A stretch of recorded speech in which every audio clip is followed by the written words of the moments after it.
मंगलाचरण। नमो अरिहंताणं नमो सिद्धाणं नमो आयरियाणं नमो वज्रायाणं नमो लोये सव्यसाहुणम्। मंगलम भगवान वीरो मंगलम गौतमो गणे मंगलम कुंद कुंदाद्यो जैन धर्मोस्तु मंगल। सर्व मंगल मांगल्यम सर्व कल्याण कार्यक्रम प्रधानम सर्वधर्माणाम जैनम जयतु शचि। मंगलमय मंगल करण वीतराग विज्ञान नमो ताहि जाते भय अरिहंतादि महान करि मंगल कर हो महान। ग्रंथ करन को काम जाते मिले समाज सब पावे निज पदिराम।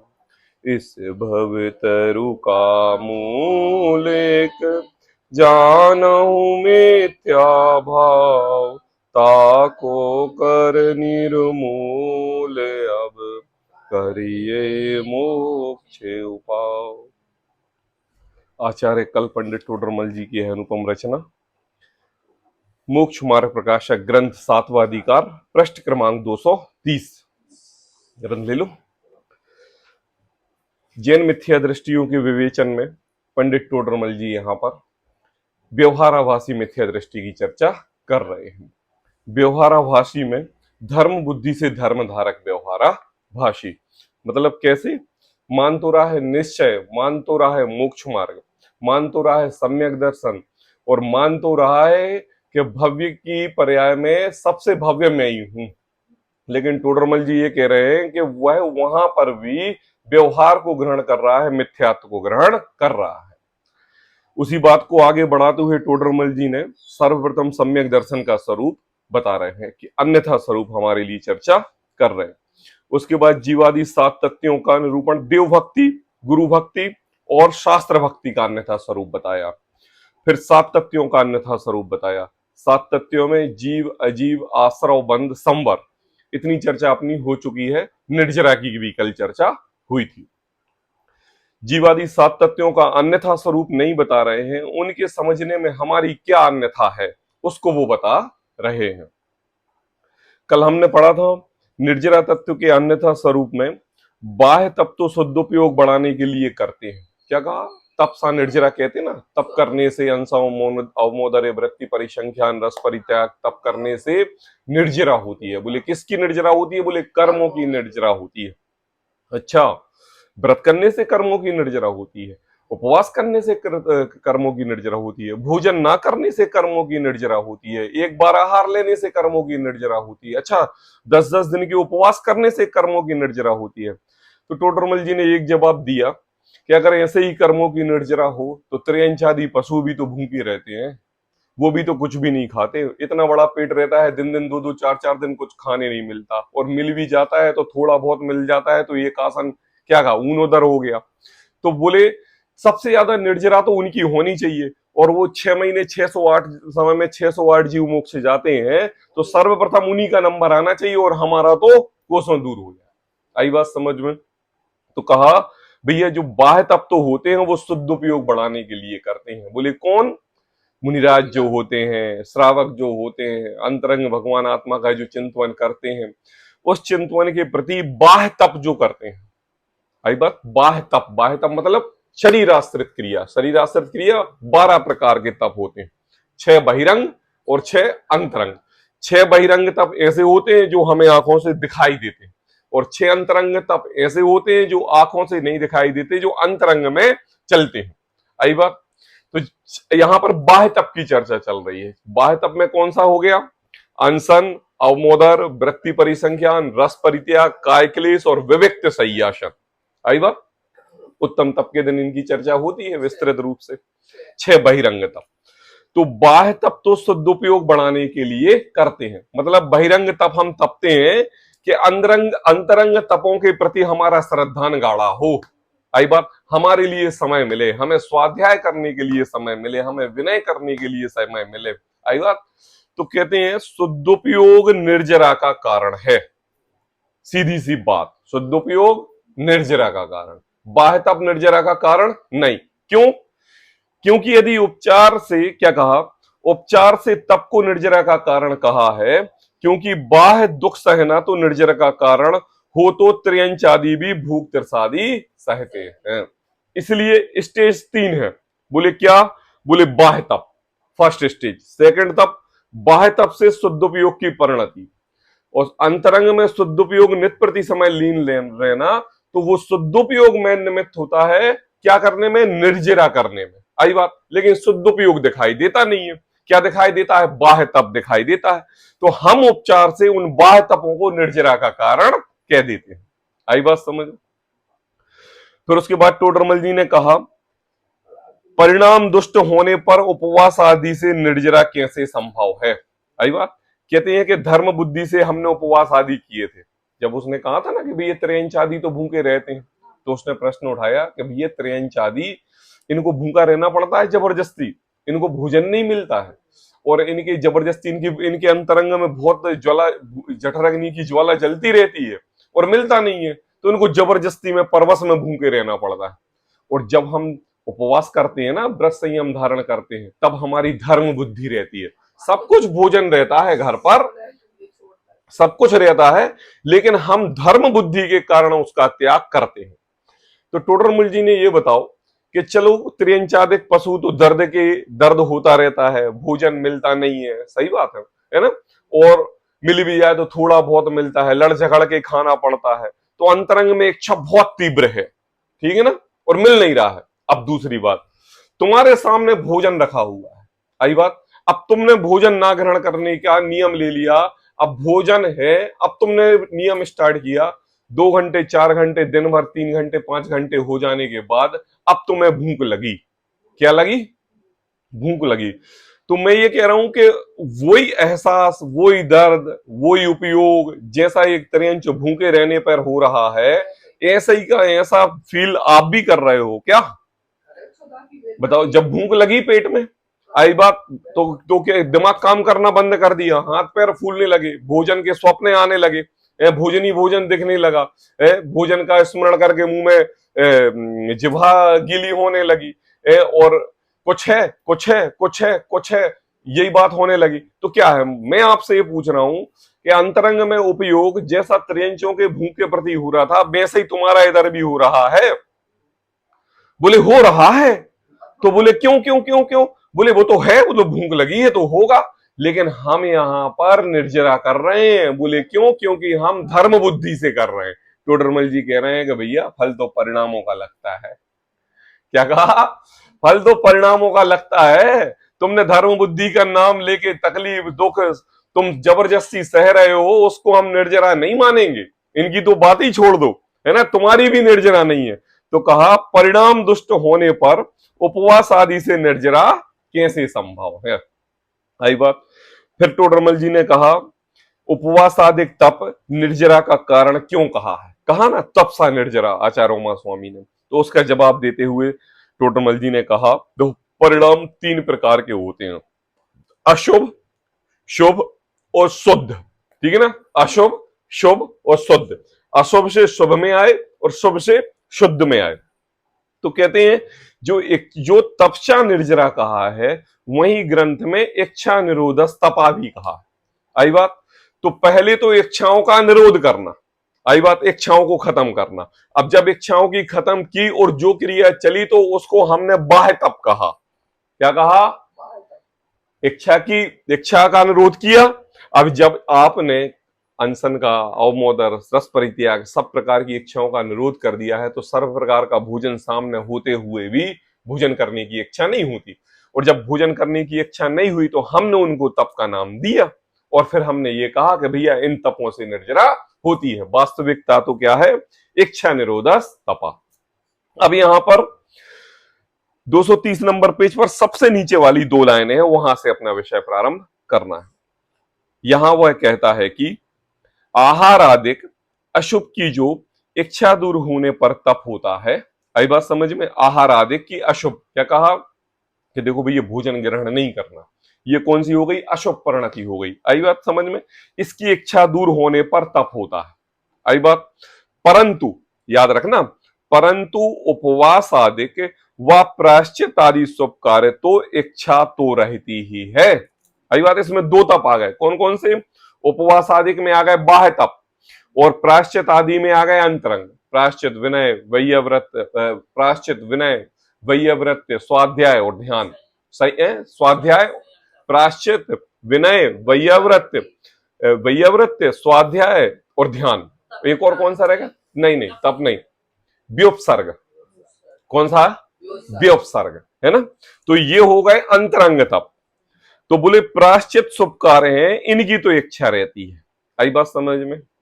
प्रश्न अभी समझ में नहीं आया, हम समझा रहे। देखो, आहार आदिक अशुभ की तो इच्छा दूर होने पर ही तप होता है। शंकाकार ने प्रश्न ये उठाया कि देखो, जब हम एक टाइम भोजन करेंगे, जब हम रस का त्याग करेंगे, जब हम अभक्ष्य भक्षण का त्याग करेंगे, भोजन को भी नियम पूर्वक लेंगे ना, तब हमारे लिए अशुभ से परिणति शुभ में आएगी। आई बात समझ में? किस में आएगी? शुभ में, तब तप होगा। तो कहते हैं परंतु जब हमने उपवास आदिक व प्रायश्चित आदि शुभ कार्य किए, बहिरंग तप भी किए और अंतरंग तप भी किए, इनकी तो इच्छा रहती है।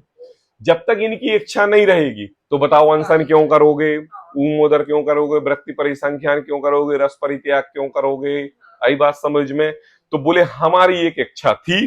बोले क्या? बोले हमारे लिए 12 तप तपने की इच्छा थी, इस कारण से हमने ये कार्य किया। ठीक है? अब टोडरमल जी जवाब देते हैं उसका समाधान। ठीक है? अब ये उसका समाधान दो तरीके से देंगे टोडरमल जी। मुझे ये बताओ कि ये जो तुमने निर्णय किया कि हमें तप तपना है, इसका मूल कारण बताओ। इसका मूल कारण बताओ। बताओ भाई। भाई पंचम काल में तो मोक्ष होगा नहीं। आई बात? एक मिनट, पंचम, हाँ स्वर्ग तो मिलेगा, पंचम काल में तो मोक्ष होगा नहीं। और क्या है? और क्या? स्वर्ग तो हमारे लिए मिल जाएगा। और क्या इच्छा हुई? और क्या इच्छा हुई? बोले डॉक्टर ने बोल दिया था कि भाई लिमिट में खाओ, व्यवस्थित खाओ, तो दो काम हो जाएंगे। बोले क्या है? इलाज का इलाज हो जाएगा और साथ में धर्म भी हो जाएगा। आई बात? अब अपनी पूरी दृष्टि 12 तपों को तपने की, अपनी ज्ञान की बुद्धि लगा के दो उपाधि हमें देनी है, एक ज्ञानी की और एक अज्ञानी की। आई बात समझ में? ठीक है ना? क्योंकि दोनों ही तप तप रहे हैं, अज्ञानी भी तप तप रहा है और ज्ञानी भी तप तप रहा है। आई बात समझ में? अब अपन करते ना, अष्टमी चतुर्दशी व्रत कर लेते हैं, अपन 10 धर्म आते हैं तो 2 दिन के 3 दिन के एक आसन कर लेते हैं, 14 के दिन तो ज्यादातर लोग कर ही लेते हैं। आई बात? अब वहां पर हमें ये रखो कि हम ज्ञानी हैं कि अज्ञानी हैं, ये हमें रखना जरूरी है। क्यों? क्योंकि आपका व्रत करने का मुख्य कारण क्या? आई बात? अशुभ से शुभ में आना है कि शुभ से शुद्ध में आना है? बताओ। शुभ से शुद्ध में आना है, मगर बताओ बताओ बताओ। नहीं नहीं, इतने लंबा नहीं जाना, हमें तो डायरेक्ट एक पॉइंट टू पॉइंट बताओ, हमारा उद्देश्य क्या है? शुभ से शुद्ध में किससे आना है? देखो देखो देखो देखो देखो, आपने तप तपे, सर्वप्रथम तो तप तपने का कारण बताओ। आपने जिस तप को तप रहे हो, उतना समय आप भोजन आदि बनाने की क्रिया को छोड़ के स्वाध्याय में रत रहे हो क्या? कि आपस में 4 जन बैठ के बातें कर रहे हो? जितना समय आपका भोजन बनाने में, खिलाने में और शोधने में जाता था, उतना समय आपने मंदिर आदि क्रियाओं में, अष्टद्रव्य से पूजा भाव भक्ति करने में लगाया कि उन कार्यों में अन्य कार्यों को करने लगे। दूसरी बात, आपने उपवास किया तो किटी पार्टी में चले गए या कोई अन्य कार्य, टीवी चालू करके छोड़ के बैठ गए। आपने किया क्या? देखो याद रखना, हमने एक धर्म की चादर ओढ़ के व्रत किया है, और धर्म हम अपने अंतरंग में क्यों बिल्कुल भी नहीं कर रहे हैं। जब आपने व्रत करने के लिए नियम लिया था तो आपके अंतरंग में सोच ये थी कि हम अशुभ से शुभ में जाएं। किस में जाएं? अशुभ से शुभ में। अशुभ मतलब सांसारिक क्रियाओं में रत होते हुए उसकी परिणति से निकलकर शुभ देवसास गुरु की भक्ति विनय भैया व्रत में जाएं। आई बात समझ में? लेकिन जब आपने व्रत संयम उपवास आदि किए और तब आपके लिए समय मिला, अब मैं आपसे पूछ रहा हूं उस समय का आपने उपयोग शुभ प्रवृत्ति में किया कि अशुभ प्रवृत्ति में किया? शुभ प्रवृत्ति में हाँ? कहाँ किया? कहाँ किया? नहीं है मगर करना नहीं। चाहिए उसी के लिए तो। अरे अरे अब वो तो सब शास्त्र में लिखा हुआ है, बिल्कुल हमें मालूम है, सब लोग पढ़े लिखे हैं, कोई बिना पढ़ा लिखा नहीं है। शास्त्र के अनुसार ही बात बोली जाएगी, बिना शास्त्र के अनुसार तो कोई बात कहना मतलब आगम के प्रति विपरीत विधि करना, द्वेष रूप जाना। आई बात समझ में? यहां पर शो अप नहीं हो रहा है, यहां पर परीक्षा नहीं हो रही है, यहां पर किसी को बताया नहीं जा रहा है, यहां पर आंतरिक दृष्टि खोज के अपनी अज्ञानता को टटोलना है कि हमने उस शुभ की परिणति में जाने के लिए व्रत किया था और गए किस परिणति में है। कितने घंटे मंदिर गए, कितने घंटे स्वाध्याय किया? 4 घंटे स्वाध्याय किया, 6 घंटे स्वाध्याय किया, सुबह 6 से 10 बजे तक भोजन बनाने में समय लगता है, दूसरों को खिलाया कि उतना समय अपना आत्म ध्यान में लगाया? बताओ। जिनवाणी में तो सामने बैठ के यही कहेंगे कि नहीं हमने शुभ में गए, हम तो शुभ में गए, हम तो शुभ में गए। नहीं, क्या किया? किया। अब चले गए कि नहीं? अब तुम बोल रहे हो कि हम निर्जरा कर रहे हैं। क्या कर रहे हैं? निर्जरा। तो मुझे ये बताओ, ये सबसे ज्यादा आश्रव का कारण हो रहा है कि निर्जरा का कारण हो रहा है?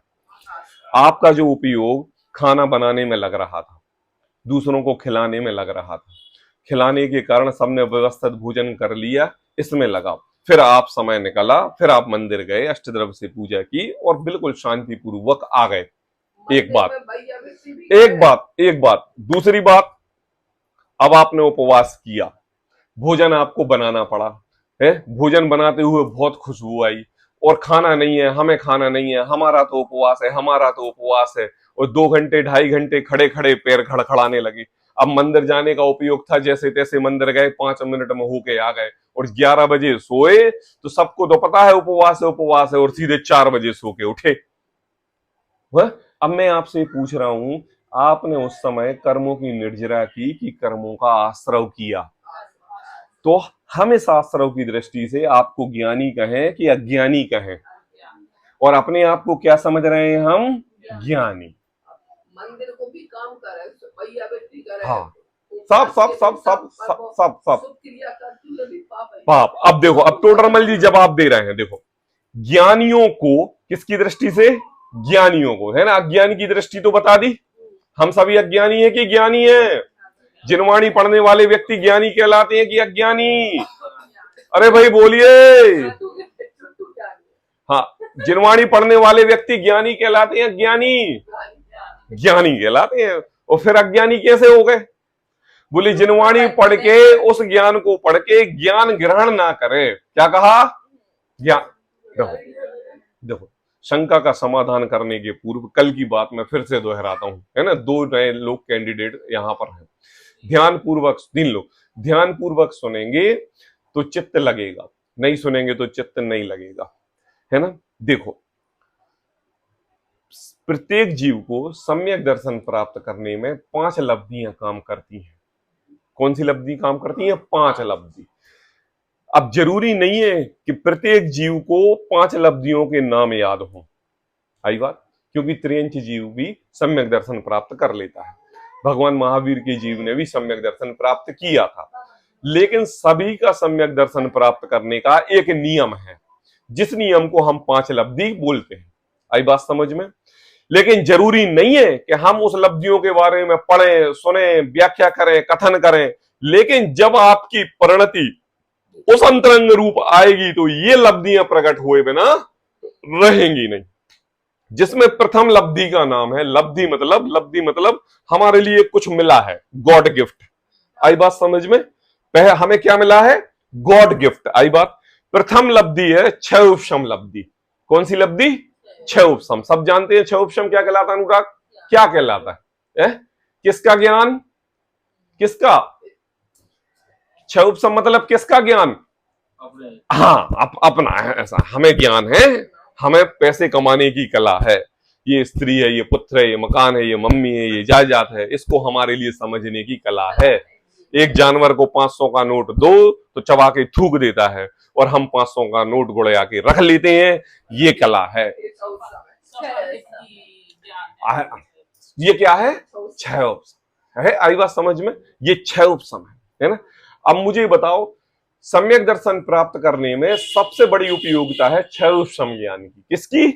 छह उपसम ज्ञान की। किसकी? छह उपसम ज्ञान की। मतलब जितना भी यहां पर जो मूर्ख से मूर्ख, पागल से पागल, बिल्कुल पहली क्लास में भी 10 बार में पास हो और पास भी नहीं हो, उसका नाम ही कटवाना पड़े पहली के जीवन में, तो कहते हैं कि वो भी कौन सा है? वो छह उपसम ज्ञान का धारी है। आई बात समझ में? मतलब अपन कहें सेनी पंचेंद्रिय जीव सर्व प्रकार से छह उपसम के धारी होते हैं। अब सेनी पंचेंद्रिय जीवों में कौन? त्रियंच भी आते हैं और मनुष्य भी आते हैं। आई बात समझ में? अब यहां पर एक इंद्रिय जीवों को छोड़ दो, 2 इंद्रिय जीवों को छोड़ दो, 3 इंद्रिय जीवों को छोड़ दो, 4 इंद्रिय जीवों को छोड़ दो, 5 इंद्रिय जीवों को। इन सभी जीवों की कितनी संख्या है बताओ? अनंत अनंत अनंत अनंत अनंत अनंत अनंत अनंत अनंत अनंत अनंत अनंत करते जाओ करते जाओ करते जाओ। एक आलू के एक सुई के चौबाने में अनंत अनंत जीव राशि रहती है। तो मुझे बताओ, असेनी पंचेंद्रिय तक एक इंद्रिय से लेके कितने जीव होंगे? बताओ। अरे भाई बोलिए। अनंत जीव होंगे, अनंत जीव। और किसी के भी पास छह उपसम नहीं है। क्या नहीं है? छह उपसम नहीं है। अब जरा उन अनंत अनंत अनंत अनंत अनंत अनंत जीवों में अपने आप को रख के देखो, हमें छह उपसम है कि नहीं? बताओ, हमें छह उपसम है कि नहीं? मुझे बताओ, है कि नहीं? अब आपको अपने छह उपसम ज्ञान की उपलब्धि पता चल रही है? अरे भाई, ऐसा छह उपसम ज्ञान मेरे लिए है। और पता चल नहीं, ये छह उपसम ज्ञान त्रियंचों के लिए भी होता है, कुत्ते के लिए भी होता है, बैल के लिए भी होता है, घोड़े के लिए भी होता है, बंदर के लिए भी होता है, सांड के लिए भी होता है, चूहे के लिए भी होता है, छिपकली के लिए भी, सब प्रकार के जीवों के लिए छह उपसम ज्ञान होता है। अब बताओ, यहां पर इतने लोग बैठे हुए हैं, कुत्ता कौन है? बिल्ली कौन है? छिपकली कौन है? बंदर कौन है? कोई भी नहीं है ना, मनुष्य है ना, है ना। तो सोचो कि हम एक स्टेज और ऊपर आ गए। किसके? छह उपसम ज्ञान के धारी। मतलब कितने त्रियंच? बोले अनंत अनंत त्रियंचों में से मनुष्य ले लो। आई बात समझ में? समझ लो कि टोटल कितने मनुष्य हैं पूरे इस पृथ्वी लोक पर? 7 लाख 11 लाख। बस 11 लाख। डेढ़ अरब तो अपने भारत ही वर्ष की है। 7 लाख मम्मी को जो 84 लाख की। अरे भगवान, साल नहीं तो बिल्कुल हम कह रहे कि कहाँ जाती है। अरे हमारी बात सुनो भगवान, हम आपसे ये कह रहे हैं, इस पृथ्वी लोक पे, इस पृथ्वी पर टोटल मनुष्यों की वैज्ञानिकों के हिसाब से कितनी संख्या है? अरबों में। अपन 7 अरब ले लो, है ना, 7 अरब। डेढ़ अरब अपनी भारतवर्ष की, और ले लो 7 अरब, 700 अरब ले लो। चलो ठीक नहीं है ना, इतनी अपन ने ले ली। अब सोचो, उतने में से कितने जीव कहां कहां हैं? कौन से देशों में हैं? कितने अन्य समाजों में हैं? अब आपको पूरे अन्य समाजों से निकलकर आपको अपने छह उपसम ज्ञान से यह जिनवाणी आई, मिली पुण्य के उदय से। तो अभी कुछ अपने आप को हम विशेष महसूस कर रहे हैं कि नहीं कर रहे? कि यार कुछ इंपोर्टेंस तो है हमारी, कुछ इंपोर्टेंट तो है हमारी भाई, हम दूसरों से अलग हैं। क्योंकि छह उपसम ज्ञान सभी के है, लेकिन उस छह उपसम ज्ञान का उपयोग करना किसी के पास नहीं है। अब हम होशियार हो गए। क्या हो गए? अब हम होशियार हो गए। अब हमारे लिए छह उपसम ज्ञान है। सही बात। अब एक आड़म ताड़म कछु न जाड़म सेठ वचन परमाणम, वो भी सम्यक दर्शन प्राप्त कर सकता है। अब एक त्रियंच में से सिंह आदि पशु भी सम्यक दर्शन प्राप्त कर सकते हैं, और एक मनुष्य जीव भी सम्यक दर्शन प्राप्त कर सकता है। आई बात समझ में? अब दूसरी बात, सम्यक दर्शन प्राप्त करने के लिए इस जीव को कुछ ना कुछ सोच तो चाहिए, कुछ ना कुछ सोच शक्ति सामर्थ्य तो चाहिए कि आखिर हमें सम्यक दर्शन प्राप्त करना क्यों है। दूसरी बात, सम्यक दर्शन शब्द भी छोड़ दो। आई बात, सम्यक दर्शन शब्द छोड़ दो। अब आपके लिए यह संसार असार दिखा। क्या दिखा? संसार। परद्रव्य आपके रूप परिणमित होता हुआ नहीं दिखा, है ना। जिसको खिला रहे पिला रहे, हर चीज से जिसकी व्यवस्था कर रहे, वो आप रूप परिणमित तो होते नहीं हुआ, तो हमें इस संसार सागर से दुख उत्पन्न हुआ। क्या उत्पन्न हुआ? दुख। तो हमने अपने परिणामों को शांत किया। क्या किया? शांत किया, जिससे क्या हुआ, हमें अंतरंग में तत्व के प्रति रुचि जगी। क्या जगी? क्या जगी? रुचि जगी। इसको कहते हैं विशुद्धि। इसको क्या कहते हैं? विशुद्धि। क्या बोलते हैं? विशुद्धि। आई बात समझ में? देखो, जो जीव क्षयोपशम ज्ञान का आधारी होता है और परद्रव्य उसको अपने रूप परिणमित होते ना देखते, परद्रव्य को मैं परिणमा नहीं सकता, ऐसा ज्ञान प्रकट होता है, तो उसका पूर्ण लक्ष्य स्वतरफ आता है, तो परद्रव्य के प्रति राग छूट जाता है, तो विशुद्धि प्रकट हो जाती है। आई बात समझ में?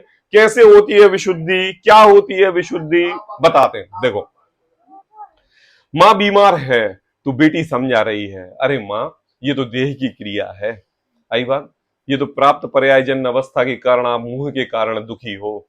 अनंत जीव हुए ऐसे तकलीफ से गुजरे हैं। आपका भगवान आत्मा ना कभी बूढ़ा होता है और ना कभी जन्मता है, ना कभी मरता है। उसका लक्ष्य करो। जिसका अजर अमर है, अचिंत्य है, उसका लक्ष्य करोगे तो शरीर के प्रति राग छूट जाएगा। तो अंतरंग में विशुद्धि बढ़ी। क्या बढ़ी?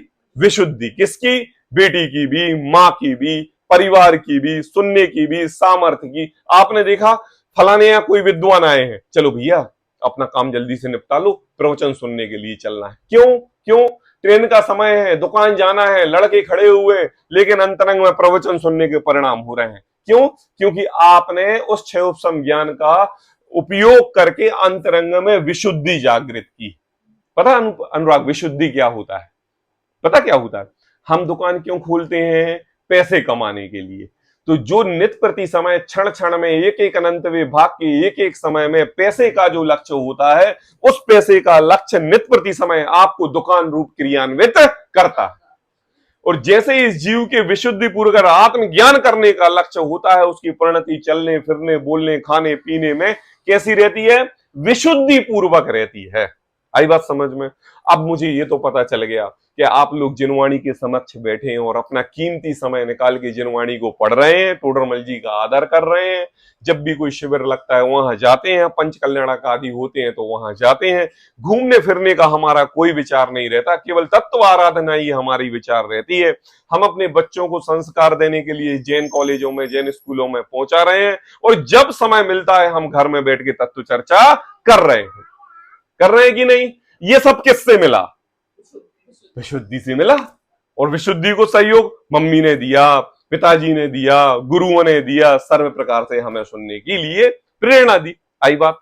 अब हमने अपने परिणाम निर्मल किए। तो चलो, ये काम तो ये हो रहा है, नहीं हो रहा है अनुराग भाई? सोचो, अगर हम जैन कुल में नहीं होते और जिनवाणी नहीं मिली होती तो इस समय क्या कर रहे होते? अन्य जगह होते। तो जैसा क्षयोपशम ज्ञान हम पैदा होते ही से स्वयं ही मिल गया, ऐसे ही विशुद्धि भी हमारे लिए स्वयं मिल गई। कैसे मिल गई? क्यों? घर में प्रवचन होते थे इसलिए सुनने बैठ गए। आई बात? सुनने बैठ गए, धीरे धीरे बात समझ में आने लगी। अब हमें लगने लगा कि नहीं, प्रवचन तो सुनना ही। मैं पूछ रहा हूं आपसे, आपका एक एक्स्ट्रा पद क्या हुआ? ये तो सुनने को मिल गई। चलो, अभी 9 बजे का समय था और मुझे प्रवचन करने के लिए आना था। 3 कैंडिडेट नए आए और प्रवचन चल रहे थे और सुनने के लिए बैठ गए। आई बात समझ में? है? आपकी ये विशुद्धि है। और एक कैंडिडेट नहीं आया, अभी भी कमरे में है। एक कैंडिडेट अभी भी बाहर है। मतलब ये विशुद्धि, ये जो विशुद्धि जरूरी नहीं है कि प्रकट हो। आई बात? सब कुछ होते हुए भी अगर भोजन ग्रहण करने की इच्छा नहीं हो रही है तो अंतरंग में विशुद्धि प्रकट उसके नहीं हो रही। मतलब क्या कह रहा हूं मैं कि देखो, विशुद्धि जब होती है ना, तो जीव मर पच के भी सुनने के लिए जाता है, क्योंकि उसके लिए अपने क्षयोपशम ज्ञान की उपयोगिता रूप संसार से असारता उसको दिखने लगेगी। तत्व की बात अच्छी लगती है, सुनने में कर्णप्रिय लगती है, आत्मा को श्रद्धान पूर्वक लगती है। परिवार, ग्राहक, बच्चे, बीवी, सबसे बात करने में इतनी शांति का अनुभव होता है कि हो, ये भी भगवान, ये भी भगवान, ये भी भगवान, ये भी भगवान, सब मुझे भगवान दिखते हैं। ऐसी विशुद्धि प्रकट होती है। आई बात? हे प्रभु ये विशुद्धि हमारे अंतरंग से कभी ना निकले। जब भी जिस जन्म में जाऊं तो जैन कुल मिले, जिनवाणी मिले, जिन तत्व की आराधना करने का समय मिले। आई बात समझ में? लेकिन इस जिनवाणी को पढ़ाएगा कौन, इस जिनवाणी को समझाएगा कौन? तो पता क्या हुआ, एक और कला आपके अंतरंग में जागृत हो गई। बोले क्या? सुनने की। क्या कला जागृत है? सुनने की। देशना, क्या बोलते हैं तीसरी लब्धि का नाम? देशना। मतलब क्षयोपशम हो और उपयोग पूर्वक विशुद्धि भी धारण की, और विशुद्धि धारण करने के लिए अत्यधिक सुनने के लिए गुरुओं का समागम भी मिल जाए। आई बात? उपलब्धि हो रही है कि नहीं? और अत्यधिक से अत्यधिक से अत्यधिक सोचो, इस संसार में कितने मनुष्य जीव हैं क्षयोपशम ज्ञान के धारी हैं, दुखी हो रहे हैं, एक दूसरे को मार काट रहे हैं, बैंक लूट रहे हैं, सोच रहे हैं पैसे वाले बन जाएंगे, पुलिस थाने में चले गए, जेल चले गए, फिर दुखी हो गए। ये जान रहे हैं कि हम फलाने को मार देंगे तो हम सुखी हो जाएंगे, मार दिया, जेल चले गए, फांसी की चढ़ा लगा दी, दुखी हो गए। अब वो ये कहें कि हम ये भोग भोग के सुखी हो जाएंगे, भोग लिया, कल के दिन फिर दुखी हो गए। तो वो क्या कर रहे हैं कि उनके अंदर क्षयोपशम ज्ञान तो है लेकिन विशुद्धि प्रकट नहीं हो रही। अब हमारे अंदर विशुद्धि भी प्रकट हो गई। अब दूसरी बात क्या कि हम इतने पुण्यशाली जीव हैं कि जिस क्षेत्र में, जिस गांव में, जिस नगर में हम अपना पैर रखते हैं वहीं जिनवाणी सुनने के लिए मिलती है। बताओ, बिजरी गए तो जिनवाणी, अलीगढ़ गए तो जिनवाणी, सागर आए तो जिनवाणी, अब शहडोल जाएंगे तो जिनवाणी, बिजरी जाएंगे तो जिनवाणी, चिदायतन जाएंगे तो जिनवाणी, शिखरजी जाएंगे तो जिनवाणी। कहां नहीं जिनवाणी, सब जगह जिनवाणी। जिनवाणी मिल रही कि नहीं मिल रही? अब बताओ कितने पुण्यशाली हो। एक आध कुछ 150 रुपए खर्च किए, काय के लिए? ये देशना पाने के लिए नहीं किए। कैसे मिली? स्वयमेव मिली। कैसे मिली? स्वयमेव मिली। मिली कि नहीं? अब देखो क्या है, ये तीन काम तो इस जीव को स्वयमेव सुलभ और सहजता से प्राप्त हो जाते हैं। कौन कौन से बताओ? क्षयोपशम ज्ञान के लिए क्या मेहनत करनी पड़ी? अरे भाई बोलिए, जन्म से ही मिल गया। मिल गया कि नहीं? विशुद्धि प्राप्त करने के लिए क्या पुरुषार्थ करना पड़ा? कुछ नहीं। क्यों क्यों क्यों नहीं करना पड़ा? बिल्कुल भी नहीं करना पड़ा। क्यों? कितनी बार एक पति के अनुरूप पत्नी हो जाती है, कितनी बार एक बेटा अपने माँ के अनुरूप हो जाता है, कितनी बार एक ग्राहक दुकानदार के अनुरूप हो जाता है, कितने नौकर अपने दुकानदार मालिक के प्रति अनुरूप हो जाते हैं। अरे क्षण क्षण प्रति समय, एक एक समय, ये जीवन हमारे लिए ये सीख देता है कि ये मैं तुम्हारा नहीं, ये संसार क्षणभंगुर है, इसके प्रति राग छोड़ो, क्षण क्षण में दिखाता है। यही तो विशुद्धि है। बस हम विशुद्धि समझ नहीं पाते और क्या करते हैं, बोले ये तो क्षण क्षण दिख रही है, ये भी सहज सुलभता से प्राप्त हो। बताओ अनुपम, सुबह 9 बजे नाश्ता मिले, 11 बजे भोजन मिले, 5 बजे फिर भोजन मिल जाए, सोने के लिए बढ़िया गद्दे मिल जाए, टीवी रिमोट मिल जाए, एसी चल जाए, धर्म याद आएगा? कमाई करने के लिए जाओगे? वसूली करने के लिए जाओगे? नहीं जाओगे। अब ये सब काम करने के लिए कार्य करना पड़ता है ना, करना पड़ता है, तो ये हमें संसार की क्षणभंगुरता दिखाई देती है। अब बताओ, और तुम्हें कितने प्रूफ चाहिए? संसार असार नहीं है ये बताने के लिए, क्षण क्षण में। अब चलो ये भी काम हमारे लिए मुफ्त में मिल गया। मिल गया कि नहीं? कहते ना भाई, धर्म पत्नी तो हमारे लिए वैराग्यदायिनी है।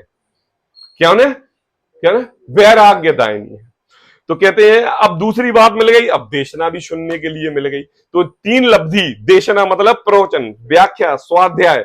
सोचो जिस समय हम अगर स्वाध्याय नहीं कर रहे होते तो क्या कर रहे थे? हाँ, सब बोल रहे होते। अब सुनने के लिए मिल गई। अब 3 कार्य तो हमारे लिए सहज और सुलभता से प्राप्त हो गए। आई बात समझ में?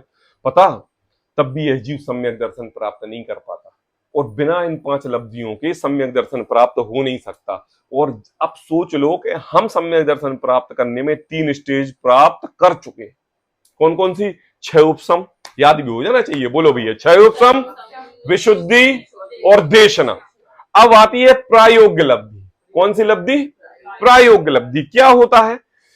क्षयोपशम ज्ञान का उपयोग करके बाह्य से अंतरंग में उपयोग लगा के, देशना के द्वारा वचन सुन के आपने उस तत्व का घोलन किया, प्रयोग किया, प्रैक्टिकल से अपने जीवन में अपनाया। आई बात? अब यहां है करने योग्य का। क्या कह रहे हैं दीदी? अब केवल एक प्रायोगिक लब्धि ऐसी लब्धि है, पता, चारण रिद्धि मुनिराज के द्वारा हमारे महावीर भगवान के जीव को दिव्य देशना सुनने का मौका मिला।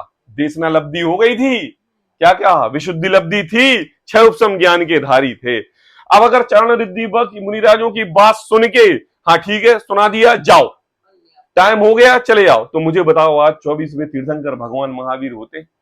अनंत अनंत इतने भगवान सिद्ध हुए हैं, इतने 24 तीर्थंकर हुए हैं। अगर ये सोचो कि भाई ये छह उपसम ज्ञान तो उनको भी था, ये विशुद्धि तो उनको भी थी, ये देशना तो उनको भी साक्षात समस्रण में भगवान के में सुनने को मिली थी, लेकिन उन्होंने किया क्या? बोले उनने प्रायोगिक लब्धि की, अंतरंग में जो सुना उसको अपने आश्रित रूप से परिणमाया, ये कार्य उनने किया। आई बात समझ में? अब है करने योग्य। क्या है करने योग्य? अब है करने योग्य। क्यों क्यों? अभी तक तो सहज सुलभ मिल रही थी कि नहीं, मुझे बताइए आप। चलो चलो ठीक है, भरत चक्रवर्ती के इतनी सब संपदा थी, सब कुछ मिली थी कि नहीं? मिली थी कि नहीं? अब सम्यक दर्शन प्राप्त करने के लिए अंतरंग में प्रायोगिक लब्धि तो चल रही होगी, वेद विज्ञान की विधि तो चल रही होगी, जो कर्णों के द्वारा सुना गया उसका अंतरंग में घोलन तो चल रहा होगा। पता कैसा निशिक, कैसा घोलन है? आपकी एक फ्रेंड ने आपकी दूसरी फ्रेंड के साथ आपकी दो बुराई कर दी, आई बात समझ में? अब लेकिन वो अंशिका नाम ले रही थी और एक दूसरी भी अंशिका थी, आई बात समझ में? वो बात कर रही थी उसकी, लेकिन आपके कानों में ये समझ में आ गया कि वो अंशिका नाम लिया गया था, आई बात समझ में? और नित्य प्रति समय आधे घंटे, 1 घंटे, 2 घंटे, 4 घंटे, 5 घंटे, 6 घंटे हो गए, बताए उसके बाद एनुअल फंक्शन हो गया, चला गया, उससे बातचीत करने का मौका नहीं मिला, और 20 साल के बाद वो फ्रेंड हमारे लिए दोबारा दिखी, तो मुझे बताओ आपकी बात करने की उससे इच्छा होगी? क्यों? ज्ञान में नित्य प्रति समय चल रहा है, घोलन चल रहा है, चिंतवन चल रहा है, याद आ रही है, उसकी चेहरा देखने मात्र से ही आपके अंतरंग में अंदर है कि इसने अंत समय में जाके मुझसे मेरी उसके साथ बुराई की थी, आई बात समझ में? आपने उससे बात नहीं की, आई बात? तो कितना समय लगा? बोले अगर ऐसी आत्मचिंतन के द्वारा देशना लब्धि से जब हमने ज्ञान प्राप्त किया और उसका घोलन, जैसे बेर को हम नित्य प्रति समय आजीवन रखते हैं, ऐसे ही इस घोलन को आजीवन रखें, तब जाके प्रायोगिक लब्धि होती है, आई बात समझ में? पता नहीं को सिर्फ करने योग्य है तो प्रायोगिक लब्धि है, और कुछ करने योग्य नहीं है। पता क्यों? क्यों क्यों? हाँ पता क्यों क्यों है ना? क्योंकि हमें स्विमिंग सीखनी है। क्या सीखनी है? स्विमिंग सीखनी है, स्विमिंग तैरना हमें सीखना है, तो उसके लिए ज्ञान होना तो जरूरी है। होना जरूरी है कि नहीं? अरे भाई बताओ, जरूरी है कि नहीं? अब स्विमिंग सीखने के लिए पानी होना भी जरूरी है। पानी मतलब ले लो विशुद्धि। क्या ले लो? विशुद्धि। अब क्षयोपम ज्ञान भी है और पानी भी है, आई बात समझ में? और देशना रूप बताने के लिए ट्यूटर भी है। कौन भी है?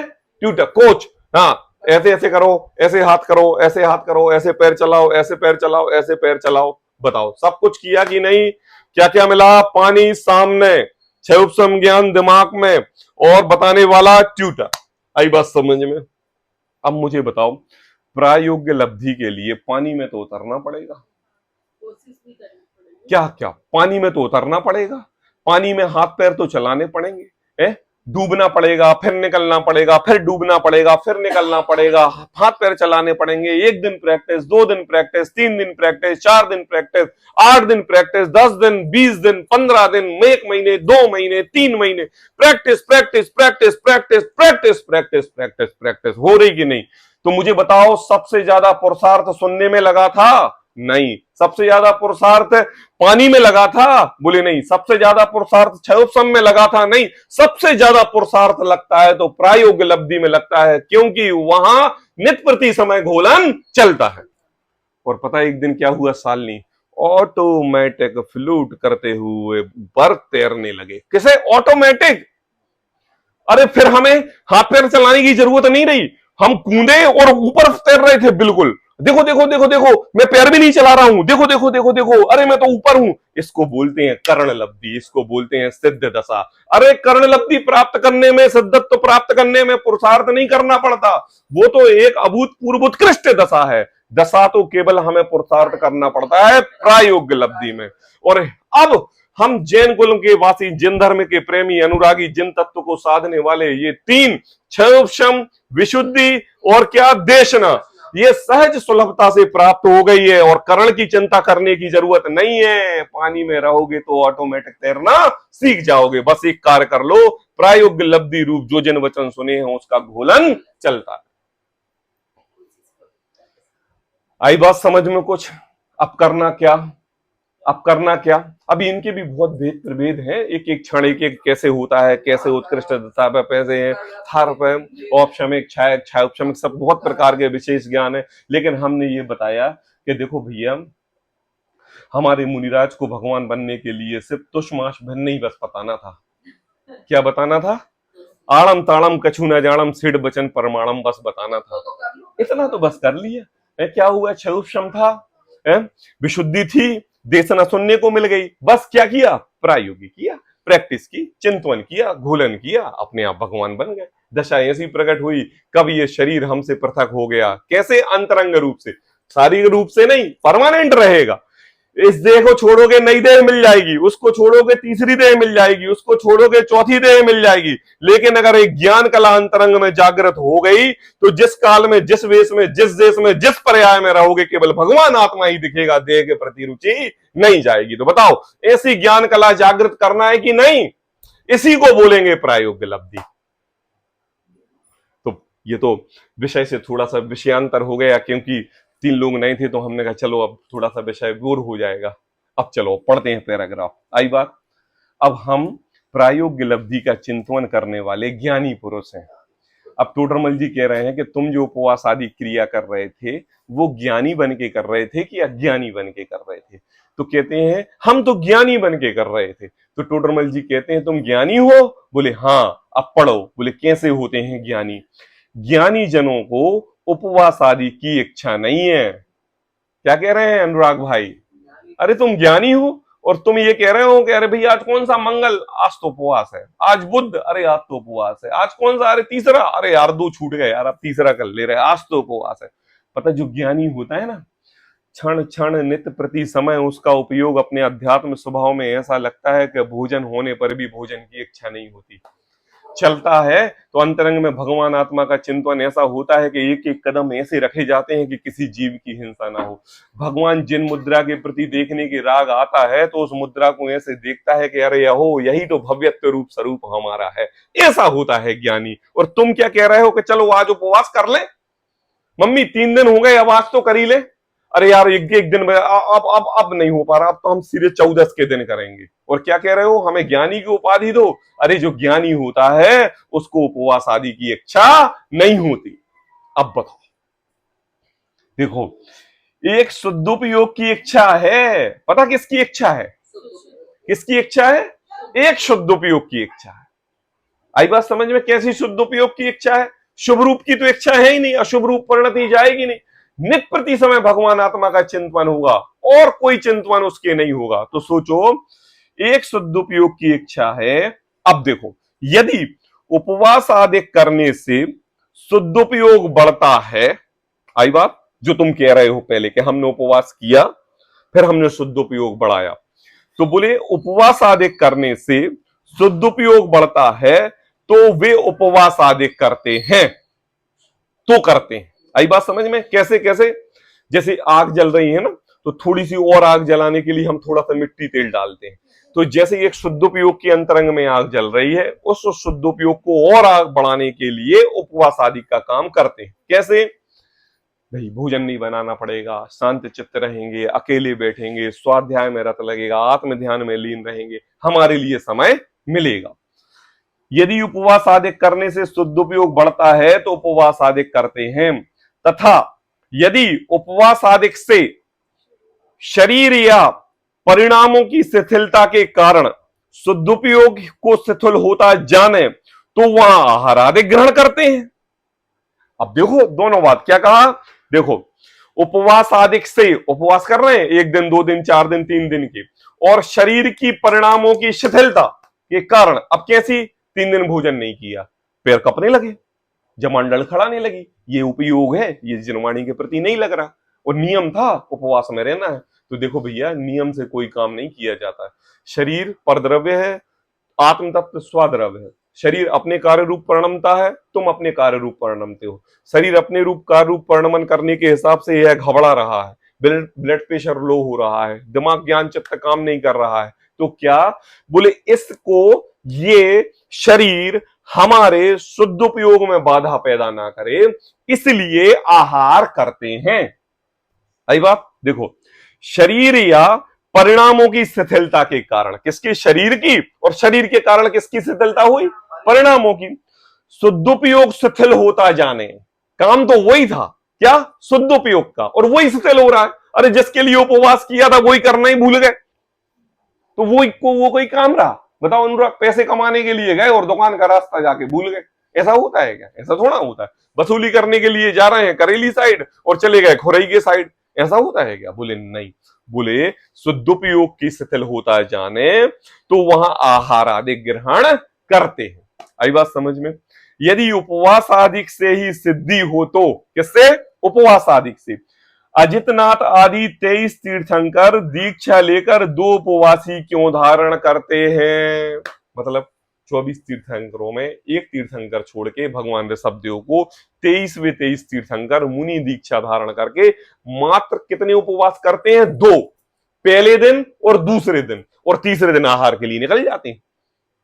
कौन कौन? बोले तीर्थंकर, हमारे 23 तीर्थंकर, शुरू से ले लो, बिल्कुल दूसरे अजितनाथ भगवान से लेके महावीर भगवान तक सारे ले लो, एक एक को छोड़ के, उनके तो 12 वर्ष के बाद हुआ था, लेकिन 23 तीर्थंकर ने एक उपवास किया, 2 किया, मुनि धर्म अंगीकार करके, वो तीसरे दिन भोजन लेने के लिए चले गए।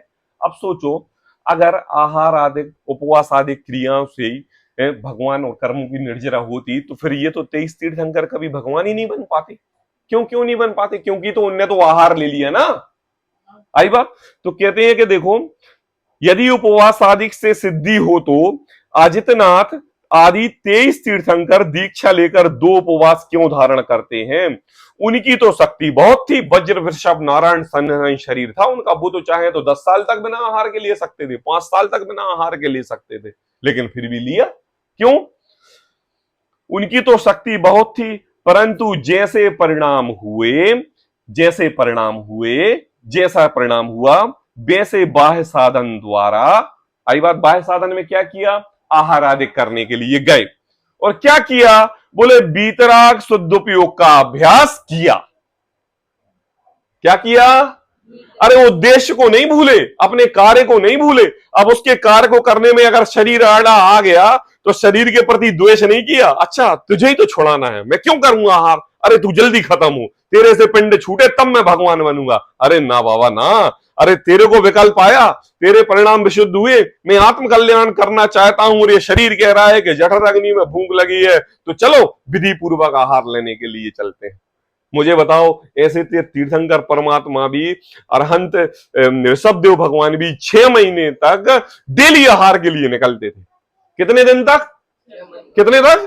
6 रोज आहार के लिए निकलते थे। अब 1 दिन नहीं मिला, 2 दिन नहीं मिला, 3 दिन नहीं मिला, तो अब नहीं जाते ना?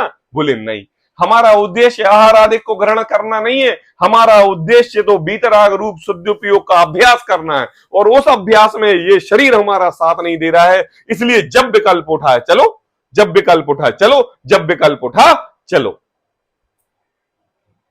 और पता, जब बीतराग रूप परिणति, शुद्धोपयोग रूप परिणति जब अपने अंतरंग में होती है, तभी वास्तव में निर्जरा होती है। अब यहां पर प्रश्न फिर उठता है, अंश नादिक को तप की संज्ञा कैसे हुई? आई बात, तो फिर इनको तप क्यों कहा? हम धर्म के 10 लक्षणों में तप का नाम क्यों लेते हैं? 6 बाह्य क्यों, 6 अंतरंग तप क्यों? तो इसकी विशेष चर्चा अपन कल करेंगे। ठीक है, आज के लिए इतना ही। सहजानंदी शोधेश्वरू